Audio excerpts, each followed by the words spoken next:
Picture this. It's the early 20th century. Russia is in chaos, Siberia is up for grabs, and Japan is just sitting there, eyeing it like a sushi platter. So, why didn't they take it? Let's unravel this fascinating what-if of history. It's 1917. The Russian Empire has just collapsed like a house of cards. The Bolsheviks are clawing their way to power, and the Russian Civil War has turned the vast expanse of Siberia into a no-man's land.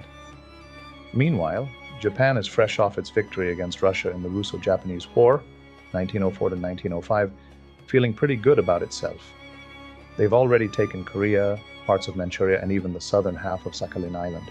So, when Siberia is left flapping in the geopolitical breeze, you'd think Japan would swoop in and claim it, right? Well, not so fast. Japan did have its eyes on Siberia. In fact, they sent over 70,000 troops as part of the Allied intervention in the Russian Civil War. Their official reason? To help the Czechoslovak Legion escape Siberia and prevent Bolshevik influence from spreading. But let's be real. Japan wasn't there to play humanitarian hero. They saw an opportunity to expand their territory and influence. But annexing Siberia wasn't as easy as snapping their fingers, and the reasons why are as complex as Siberia is cold. Let's start with the obvious. Siberia is huge. We're talking about a region that makes Alaska look like a backyard. It's remote, sparsely populated, and covered in permafrost. For Japan, this wasn't exactly prime real estate. Sure, Siberia has resources, timber, minerals, and potential farmland, but turning it into a functioning colony would have been like trying to turn Antarctica into a tourist hotspot.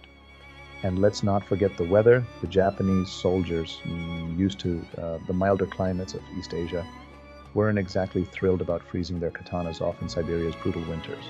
The Russians weren't just going to roll over and let Japan take Siberia. Even amidst the chaos of the Civil War, resistance was fierce.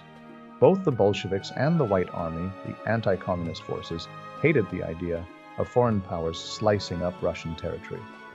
Japan's presence in Siberia stirred up nationalist anger among the locals, leading to guerrilla attacks and constant skirmishes.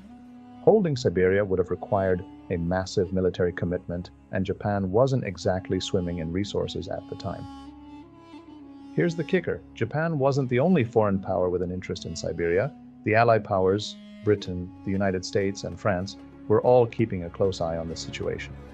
The Allies were already uneasy about Japan's growing influence in East Asia, and they weren't about to let Tokyo turn Siberia into its next colony. If Japan had tried to annex Siberia outright, it would have sparked a diplomatic crisis, potentially even military intervention.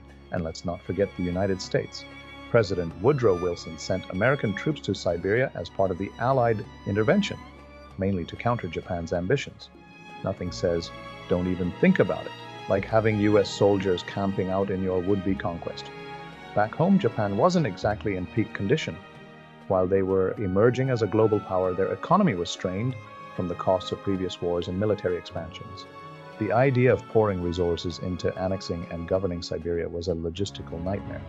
Plus, the Japanese government was divided. Some leaders supported aggressive expansion, while others worried about biting off more than they could chew. The last thing Japan wanted was to overextend itself and risk losing everything they'd already gained. And then there were the Bolsheviks. By 1922, the Red Army had gained the upper hand in the Civil War.